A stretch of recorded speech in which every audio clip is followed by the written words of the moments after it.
two. We've had two, three.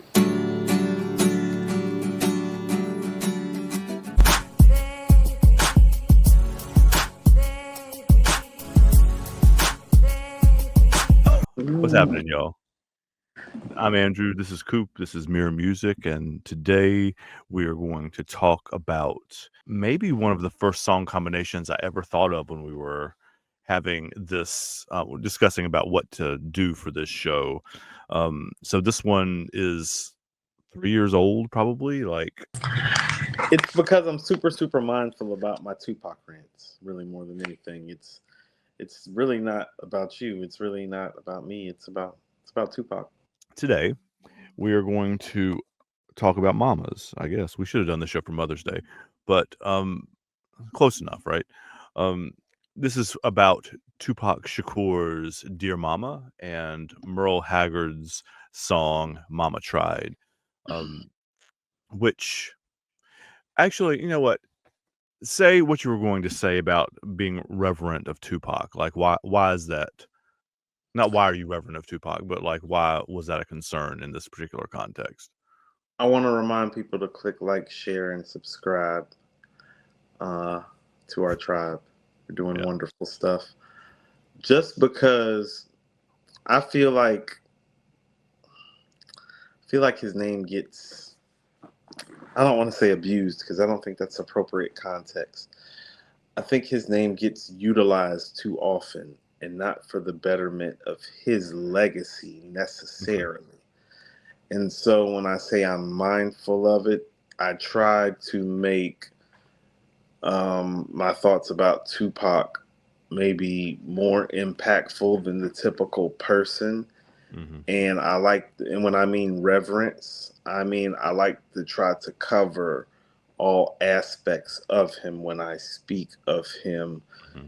because sometimes I feel like the connotation is turned into one or two things, and he was a man, a very multifaceted man of multi talents and like levels as a human being. So I try to be mindful of that and make sure I approach it as such. So as much as I love this song, and as much as, and I've said this a lot on this show, but it's because we truly have covered some of the greatest rap songs of all time. It's Right. like, well, there's, there are songs like I'll Be There For You Right.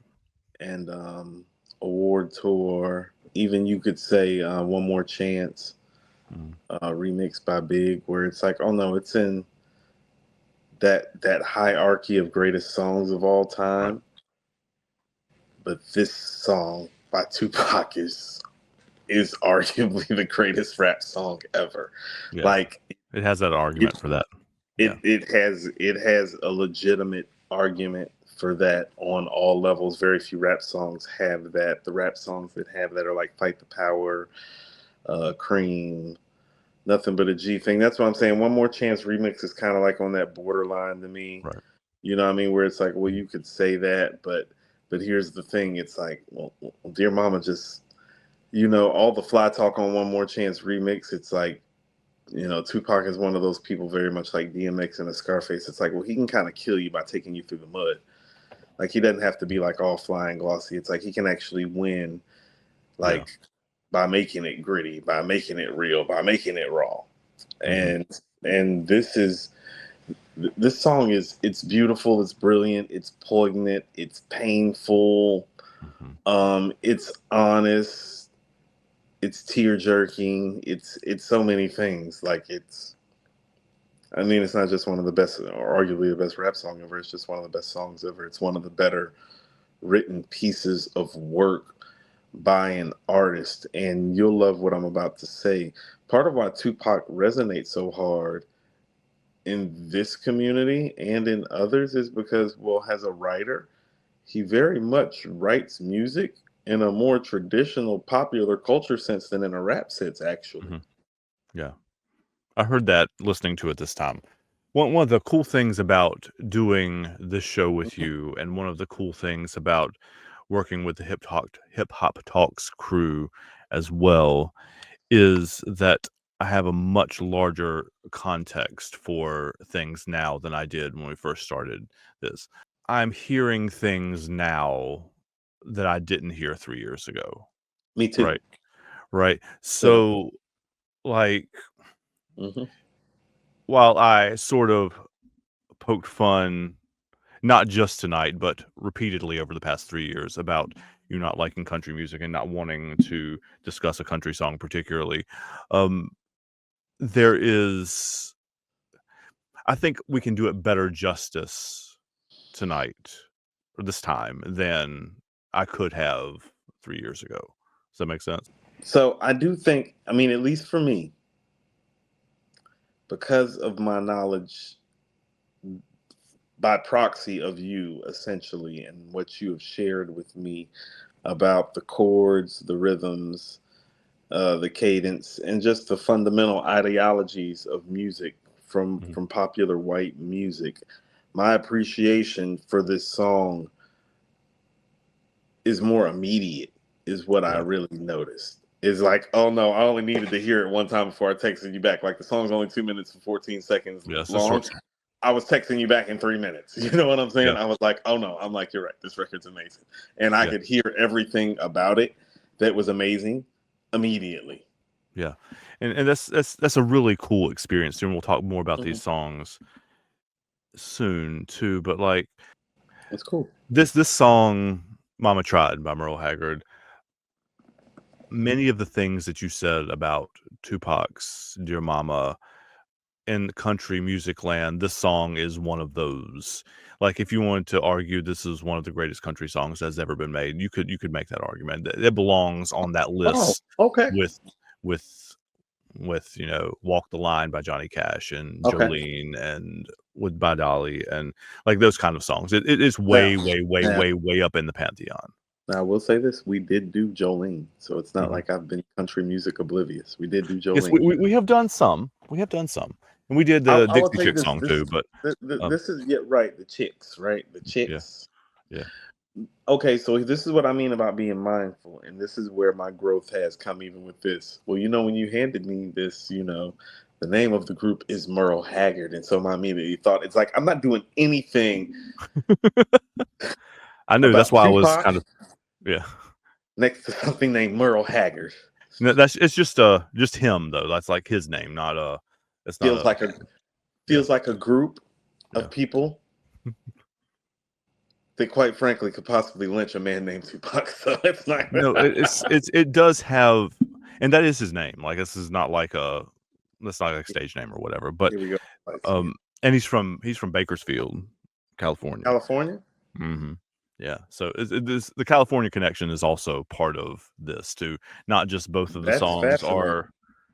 Not just that both of the songs are even verse by verse almost identical, like of how they're structured, like and what they're talking about. I mean, from different perspectives, obviously, but like, but they're both California guys too. I turned 21 in prison is a true story too. Like that's not a fictionalized account. I don't know how much you wanted me to go into this. Like he had been like I know we'll talk more about Tupac's in a minute, but like I know he had a rocky childhood too, and maybe I don't know how much of Dear Mama is a true story, but I'm a lot of it, right? Yeah, that's what I thought. No, Merle Haggard's I mean, his dad wasn't an absentee father in the same kind of way as he says in the song. His father died when he was 9. So he wasn't around, but not for, you know, deadbeat reasons particularly. That's a horrible joke. I'm not going to do that. But he was in and out of juvie his whole teenage years. He was arrested for robbing a bank, or not robbing a bank, robbing like it's at a roadhouse, like a restaurant kind of bar kind of thing, and was sent to jail and then got sent to San Quentin for trying to escape. And so he was moved there and made friends with like death row inmates and stuff like that. And they were going to break out of San Quentin too. And the other people talked him out of breaking out the second time. Somebody did try to break out, and he was the guy that tried to break out and actually did try. was on death row already and was executed later. So the story of him being in prison is not a fictional story. It is a true story. It's not just like a cowboy story or whatever. And part of his legend is that we talked about this when we did the other country song we did was Johnny Cash's Folsom Prison Blues. Yeah, I like And Prison City. and Johnny Cash famously late 50s, early 60s played a series of concerts at prisons, at Folsom, at San Quentin, at several other places, and released live albums of them.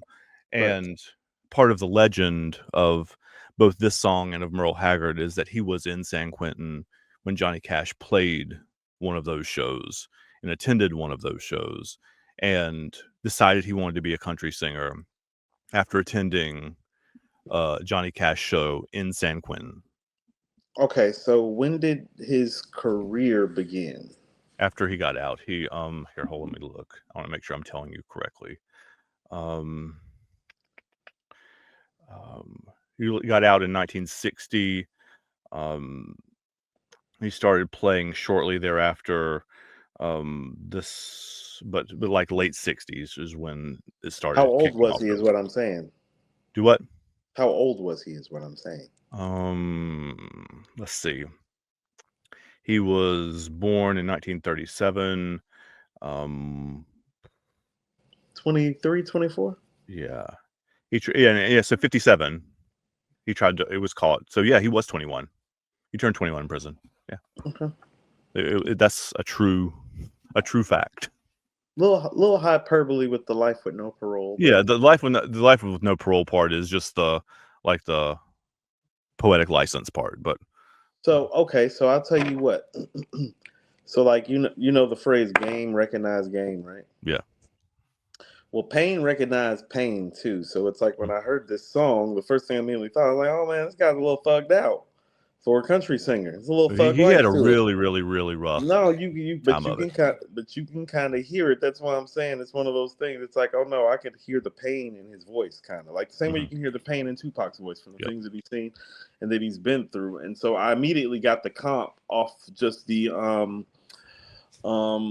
emotional roller coaster that it'll put you through. You know what I'm saying? Like the artist will put you through just by, the voice of an artist can stir your emotions. Yep. And so the first thing I heard, I'm like, oh no, this guy's a little thugged out a little bit. And that was, and I was like, oh, I'm like, this pairs perfectly with Tupac. Then he starts singing and breaking down the song. I'm like, this is almost the same story. It's almost not verbatim, but yes, it's very, very, very similar.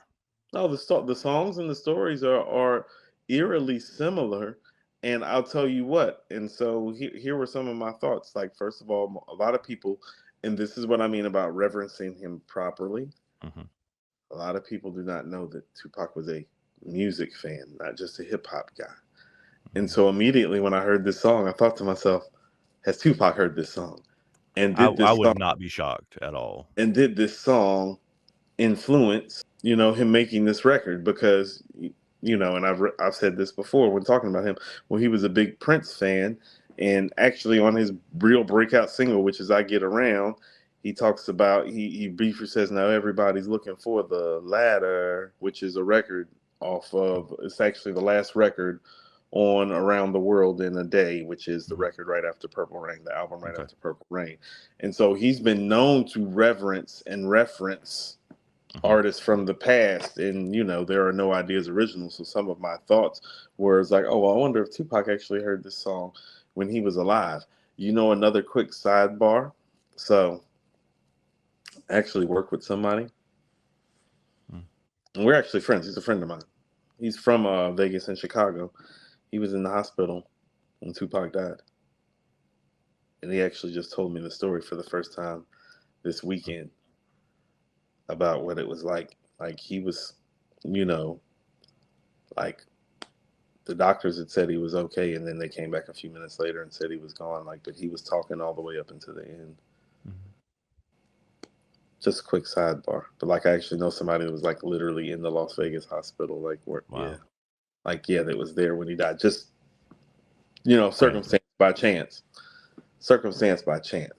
but there are a lot of eerie similarities between the artist and the songs now that we're sharing like all of this stuff, and you can hear it almost immediately. And so it did make me think that Tupac did maybe hear this song, and maybe it did influence Dear Mama, which I think would be really, really dope if it did, especially when you're explaining to me how big the song is actually in country music. I would find it very hard to believe that he didn't hear it, because I'm going to tell you something that I always thought was kind of funny. Tupac used to always say that Biggie took his formula for making music and making melodies and hooks and making a song for the streets and a song for the chicks and stuff. And I'll never forget when Biggie referenced that one of his favorite artists was Willie Nelson, because of how Willie Nelson wrote hooks and melodies.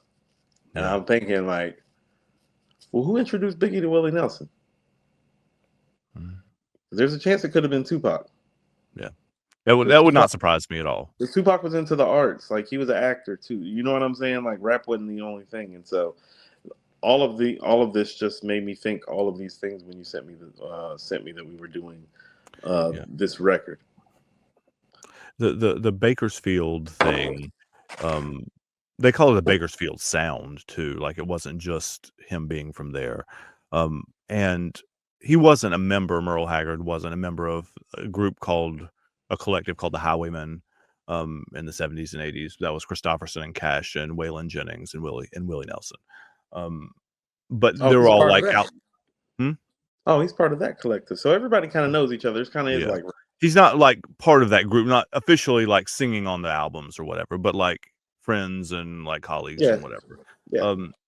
And they're all of them are like outsiders for the Nashville machine, right? And they're not making schmaltzy cheeseball kind of things that you would associate with Nashville at that time, the Rhinestone Cowboys and so forth and so on. No cotton candy country. We're gonna give you that. This is the real stuff. So that's another one of those overlap things. These are outsiders from the main machine, so to speak, and speaking with an outsider's perspective. And it reminded me of that because we mentioned Willie Nelson. We need to talk about Willie at some point on this show too, maybe with a Snoop song as well. But we'll see how that goes. But because Willie like has become, I don't want to use the word caricature because he's not, but very much like Snoop, actually, people know him for more things outside of the music now a lot of the time than they know like the music that made him famous. And he was a tremendous musician too. So he is still a tremendous musician, I guess. Obviously he's 90, I think now. I mean, so he's getting up there, but let me ask you something. Yeah. So when I reference this song, and he talks about being 21, life with no parole, I'm reminded that Tupac was murdered at 25. And so one of my other thoughts was, what is the better fate? To be murdered at 25, or to be locked up at 21 and have to spend the rest of your existence in prison without parole? That's a rough. Which do you think is worse? Yeah. Think about it. Both lives are essentially over. So it's like, which path are you taking? The question really is whether, I guess the way I would look at it is, do you have the wherewithal to still do some good with your life from behind prison walls? I don't know. Like, I mean, that's like, I mean, I know you're not free in the same way that you and I would be, but like, are you going to be a productive citizen? Yeah. Can you still do that? I don't know. I don't know the answer to that. I mean, I hope to never have to find out. No, it is fascinating and gives some context though, because it's like, okay, so what you're telling me is that, well, and this is what all great writers do. They take a piece of an experience and they elaborate. That's the part of it where it becomes entertainment. Like the blurring of the lines on the canvas is what makes it artistic. It's not supposed to be in this lane and then in that lane and perfect and all well put together. Right. It is kind of supposed to be like smeared for you to have to kind of like look at it and decipher for Hmm. yourself. It is part of the Yeah. artistic process of it. And so, you know, speaking of hip hop talks, I think and I said this earlier this year. I don't know if it was early this year or late last year. I was watching the interview that Raekwon did, and he's like, when Scorsese does it, it's great writing. Mm. You know, Yeah. like when we do it, it's like we're perpetuating violence. Yeah. Yeah. No, we're and tearing our, we're tearing up our community. We're and misogynists. and, We're and all these things. that's one of the points of the show, right? Is to Right, say that this is at some level the standards are different, obviously, right? right, right, That's not a surprise to anybody listening to this. I mean, it right. shouldn't be. If it is, then you need to go Like, watch some of the history of this show at least, and learn some of your American history as well. and But and yeah. I'm not above the hypocrisy. I just literally told a woman literally last night, well, 2 nights ago, that I thought that The Godfather 2 is the greatest movie ever. Mm, Like, because I do love the way that the story is intertwined with a piece of actual yeah. Italian mafia crime history Mhm, with with entertainment. I do like it. I enjoy it thoroughly. I like mhm. it when Robert De Niro takes the little light off before he murders the Don. I like that shit. That shit is exciting and entertaining and brilliant. Yeah. Like watching him emotionally stand there and be like, "Oh no, no, no, no! He's gonna see me if I do that." Like, hold on, before I kill this guy. No, I do love that, and Mm, so I when you say that and I think this might be some of the differences between the two that we never really get to talk about. So when you talk about this song, "Mama I Tried" being one of the best songs in country music history, mm, well, he gets to embellish on that record. In rap, your best songs are actually your realest songs. That's why Dear mm, Mama's here. That's why Fight the Power's up there. That's why Cream is up there. Like over here, our best songs, you don't get to embellish at all, really. Like mm. it has to hit all the way like to the fabric of it. And this is one of those records. That's why when he's saying, when I was young, me and my mama had beef, 17 years old, kicked out on the streets. Now they should probably kick him out. Like, probably not the way that he's explaining it in that Right. record, but they should probably kick him out. Well, I've I've never lived with a black woman that didn't tell me to get the fuck out, except for my daughter Andrew. Yeah. So it's rooted in a piece of our culture that's real, Yeah. to us. And he says so many things that are rooted in our culture that are real on this record. And I think that's where it resonates. It's first of all the archetype of the black woman has never been held more appropriately higher than he Mhm. held the black woman on this record, and which is part of why I think it's so important, because he didn't he didn't edify his mother. He's very Mhm. honest about who she was, Right. but it's like he said though, but even as a crack fiend, you was always a black queen, Yeah. which might be the most important part of that record, because it explains that veil and that duality that I frequently reference, that W.E.B. Du Bois is talking about in The Souls of Black Folks Mhm. in 1901, 1902, and Yep. 1903. He is talking about this veil of existence. And so, this song embodies that veil that W.E.B. Du Bois. So, I mean, I don't say this too often. The archetype of the black persona and framework in society described as a veil of duality is one of the more genius moments in writing history. And I don't, it's probably my first time using the word genius on this show. And I don't know if there's a record that really explains that veil of the black experience from the perspective of a black man the way Dear Mama does, because it is a young black man talking about a black woman. hmm And so you're And getting talking to all, her as well. yes, and talking through. And so you're getting all that veil that W.E.B. Du Bois is talking about. You're getting all of the veil right there on this record. You're getting Yeah. you're getting the duality of the woman, the black woman, and the black male on this record. You're also getting it in just those 2 lines too, Yeah. No, and right? I mean, that's in the what I whole mean. song too, yes, but And like, it's literally littered with, yeah. And even though I sell rocks, it feels good putting money in your mailbox. I love paying rent when the rent's due.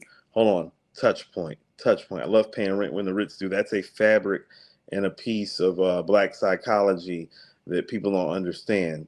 The bills being late, the economic fabric of us being behind, the mm, financial instability behind that, the worry and the stress that lead to cancer, heart disease, diabetes, like all of that stuff. He's breaking down so many things when he's saying, I love paying rent when the rent's due.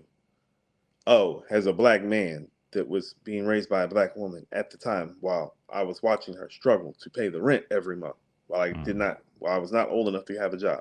Yeah. yeah.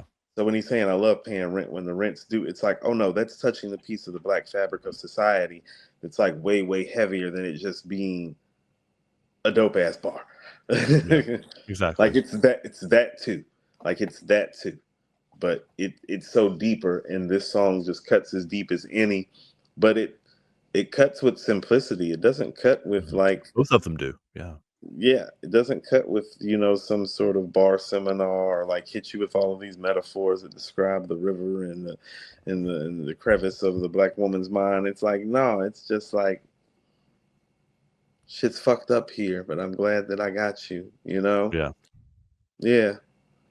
When I was sick as a little kid, to keep me happy, there's no limit to the things you did, and all my childhood memories are full of all the sweet things you did for me. Like, it's just some of the Mhm. best shit ever. Yeah. It's the best. Yeah. It's some of the best writing ever. It is. It's some of the Yeah. best writing ever. It And explains. delivery too. Yeah. Yeah, I mean, his delivery and his voice is, one of one. But Yeah. yeah, the writing on here is supreme, and that's what I mean. It's actually written more like a pop culture song than a rap song. Even the way he delivers the record, if you look, like, it's the draw in it. When I was young, me and my mama had beef. 17 years old, kicked out on the street. It damn near does sound like a country song. It is. There is much more. We have not Dare I dug say? into this terribly deeply. No, there's much more crossover in a lot of ways. I probably shouldn't say this out loud but if I'm going to say it ever, this is the place to do it. There's a lot more crossover between hip hop storytelling and country music storytelling than a lot of people would like to admit. There's a lot of, I mean, I know they're coming from different worlds, but the types of stories that are being told, and I mean, Okay, they're driven because by poverty, a lot of them, right? And I'm about to say, I think the stories of betrayal and impoverishment yeah, are connecting themes in those two musical communities and ideologies. Because I mhm, mean, because country music is looked at as like, the redneck side of the family that the well-to-do side of the family doesn't really want to right, acknowledge. Because here's the thing: the writing from country music and hip hop is probably inspired from some of the same places. yeah. Yeah, And that's what this whole show's about, right? Like, yeah. is that even though we have different lived experiences, a lot of our emotional core is the same kinds of things still affect all of us the same kind of way. I mean, Merle Haggard's life, I mean, he was in jail for robbing uh establishment. He I mean, was he was continuing to be in jail and more in trouble in jail, and got transferred because he was running a gambling and it says brewing on Wikipedia, which to me is moonshining, or maybe he's doing wine, I don't know, but like in prison, like, so it's not he's making crossing. hooch. Yeah, exactly. So, I mean, and I mean, NASCAR comes from moonshining. I mean, that's the history of NASCAR. Is you know this story, right? Right. That is crazy that you were saying this. Okay, so the guy who I work with Mm, that was there when Tupac passed away. yeah. Oh, we worked together yesterday and we had this same conversation. He was like, Coop, he said, didn't NASCAR come from pre-prohibition and all the I was like, it absolutely did. And we had a whole conversation about that, but Yeah. go ahead and go. Yeah. Go. No, they were Junior Johnson and his family were. I mean, Dukes of Hazzard is supposed to be comedy, sort of, right? I mean, like that kind of show, and it has obviously lots of problematic elements to it too. But the idea that it's based on, which is that people are running liquor in the mountains and evading the cops, is or Smokey and the Bandit too. It's the Mhm. same.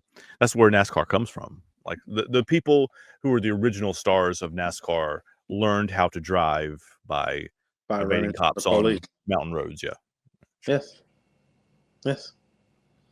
It's literally a rebel sport. it is.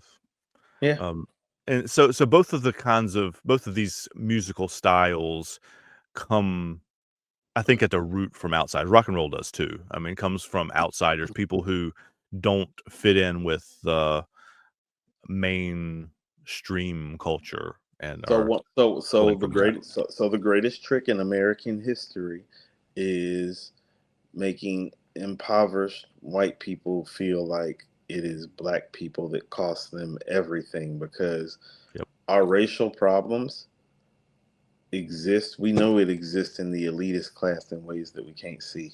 Yeah.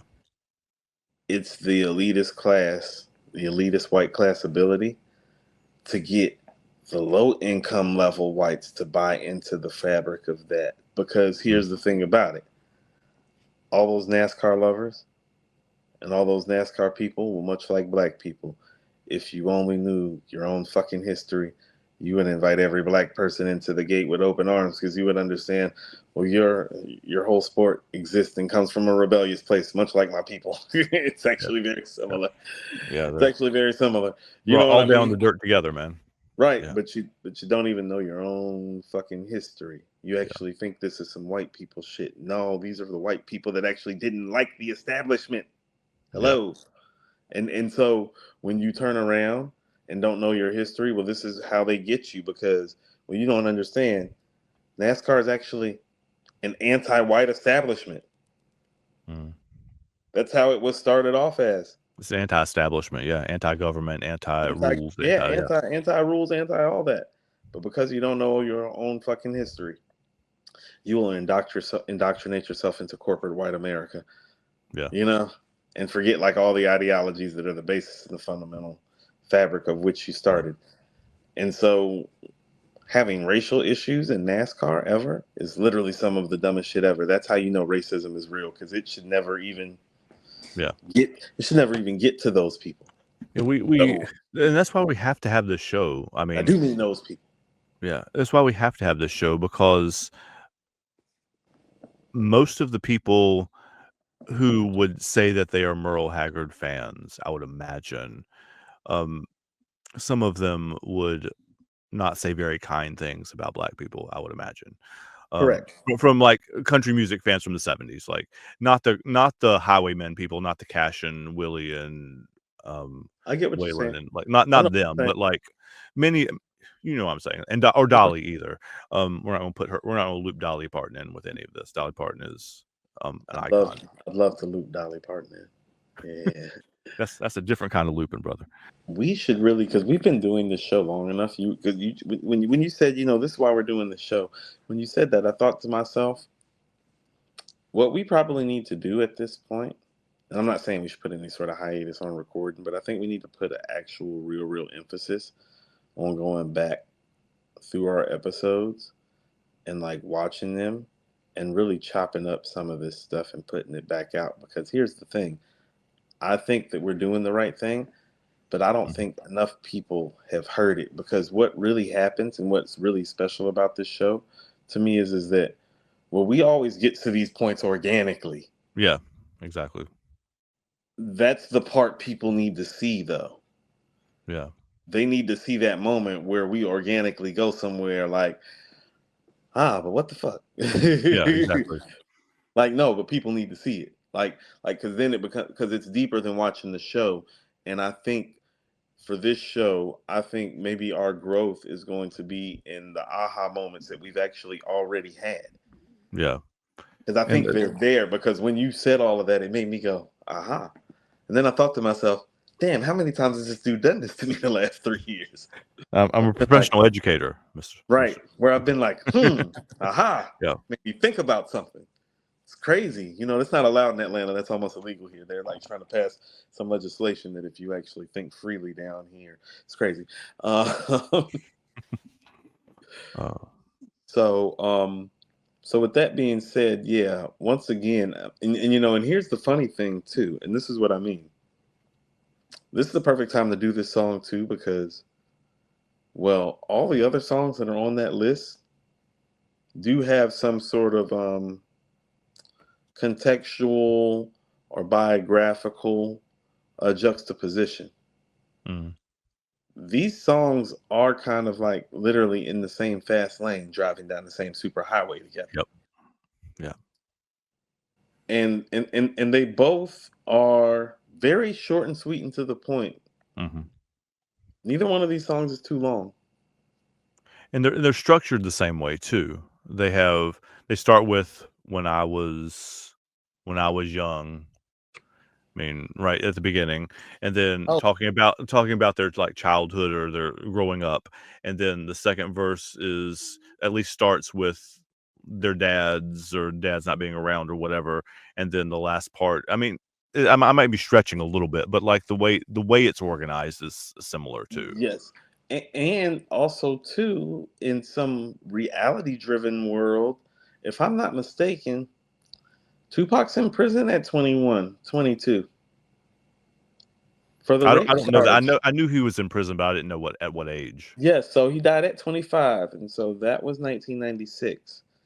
And so he's getting locked up in 94, 93ish, 94ish. So he's 21, 22 when that's Yeah. happening. Yeah.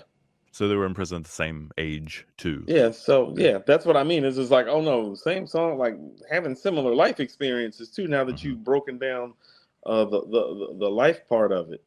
And you know, and just so we are clear, Merle Haggard, I did think that was a band. Yeah. Because cover of It's a single artist. But it does sound very Leonard Skinner-y. Like, I mean, like it sounds like it would be that kind of band. And I mean, like, anybody named Merle, I'm just expecting him to like be a guest appearance on like Mama's Family, you know. yeah, Yeah. Which, by the way, I enjoyed. I like Mama's Family. That's what I mean. This is like I like shit like Mama's Family. My family's from the country. yeah, Yeah, hee like haws, yeah, my mom likes the Carol Burnett show, Andy Griffith. I oh love yeah, Lucy. I love some I Love Lucy. To yeah. this I day, I love love Lucy's some I great. Love Lucy. Yeah, it's great. Great physical comedy. hmm Um, so what are your overall thoughts? Do you have anything else that you feel like Like, that we need to kind of cover? no, I think it's important to hear this. Like I said, if this wasn't the first one I thought of when we first started working with the ideas of what the show would look like, um, because they're so similar, Yeah, like in they are. context. It's Like frightening. it's not they're not just thematic. If you guys have never heard one or other of these songs, you should listen to them both because they are two people coming from California accepted, coming from very different worlds. And the So songs are virtually not identical, but like very, very, very, very similar. same ethos. Their apologies to their mother for being shitheads when they were little. Like that's basically what like my mama tried to steer me right, but I refused. Is the Merle Yeah, Haggard lyric? Like, same ethos. Same ethos. Hey, mama, I love you. yeah, I love Yeah, you. I was a dickhead when I was little. Like, yeah. like, um, and I mean, I guess one of the only pieces of contrast really is that in Tupac's song, his mother gets much more characterized. Like there, you get more details about her as a person, as opposed to she's not an archetype in Merle Haggard's song exactly, but there's not many details about her, and she's presented as not necessarily a saintly woman, but like just is not a there's no like multifaceted portrayal of her. Okay, so since you're gonna go there, this was the thing that I noticed the most Mm-hmm. as far as a contrast. Mm-hmm. Tupac's just a far superior writer. Yeah, like Like this Tupac's is a far superior writer than most. Um, Yeah, that's what I songwriters mean. It's ever. just like so that's what I mean. Is like, well, this Merle Haggard song is probably his best song, most famous Certainly song, his most famous. Yeah, I mean, most famous song. Okay, so as big as Dear Mama is, it's like Tupac has 10 other songs, like written wise yeah, that are like in the stratosphere of what he wrote on Dear Mama. Like yeah, this is how he writes. yeah. Shoot, there's stuff on this album.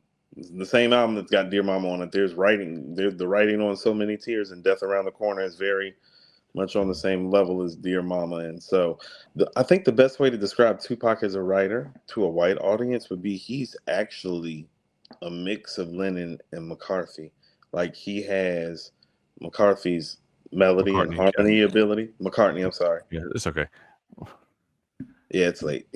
It's okay. I'm just making sure we're carry on. He has his melody and harmony ability. Mm-hmm. Like, because he writes songs like, how do you want it? How does it feel? That's Tupac Right. writing that.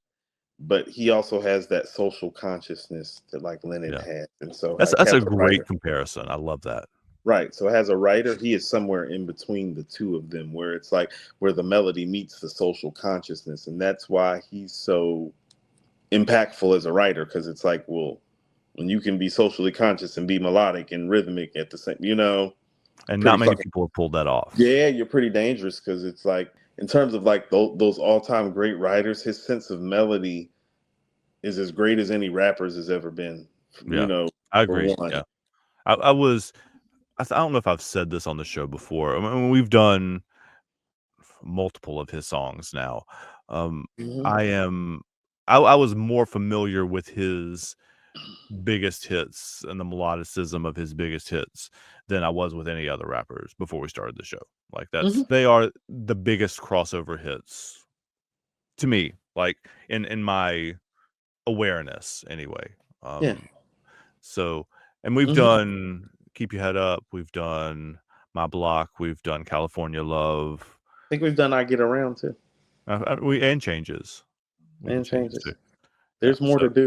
It's crazy. there's tons, yeah. And I don't wanna disrespect Merle Haggard's catalog particularly, like, I'm not as familiar with it, so I don't know. I mean, if I'm sure he has. I know he was a famous country singer for a very long time, so I know he has more songs than just one, right? Right. Like, so Right. but that is not something that I know enough to speak on, so I can't really make I just don't wanna say, "No, he only had that one song," and it's not like that, but, Right. um, Right. No, but there are artists and bands like the Whispers that I'm privy to that have had like mhm. like multiple hits. Like, if you were going to look for the writer other than Dolly Parton and of this generation of, um, of singer, songwriter, country musicians, you're looking at Christopherson more than you're looking at the others. Like, he's the poet of them, to me, Okay. anyway. And we'll have to get into some of I mean, his lyricism is extraordinary, He might be he's certainly one of my favorite songwriters, period, not just country songwriters, but songwriters and lyricists that's ever lived. So um, he's a special dude. Um, but I really did want to do this comparison because I think, and we dug into it somewhat, but I think there's a lot to be learned from the fact that two people coming from very very different worlds had jarringly similar experiences and put them into jarringly similar songs, Hmm. thematically anyway.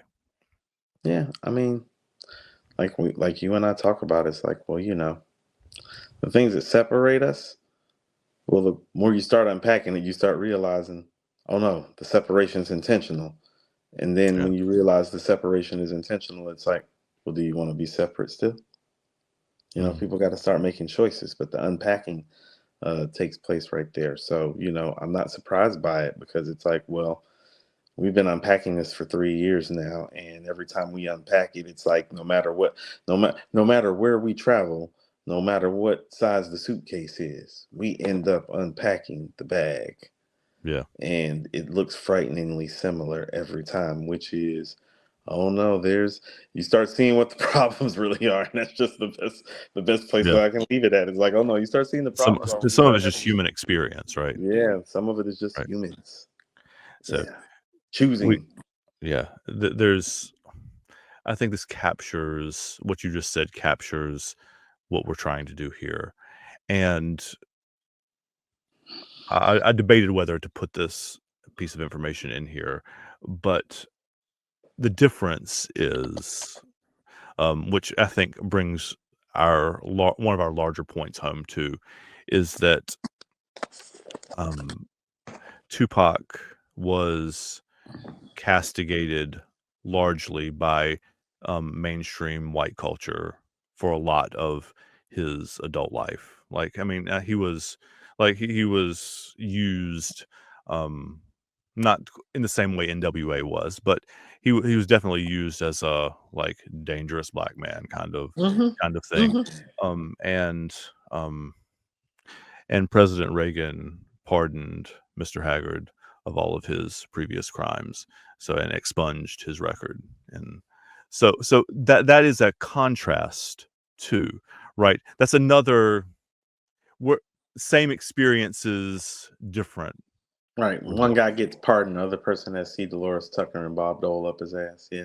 Yeah. So, I mean, I think that's a good place to stop it, but that's a perfect encapsulation of what we're talking about, right?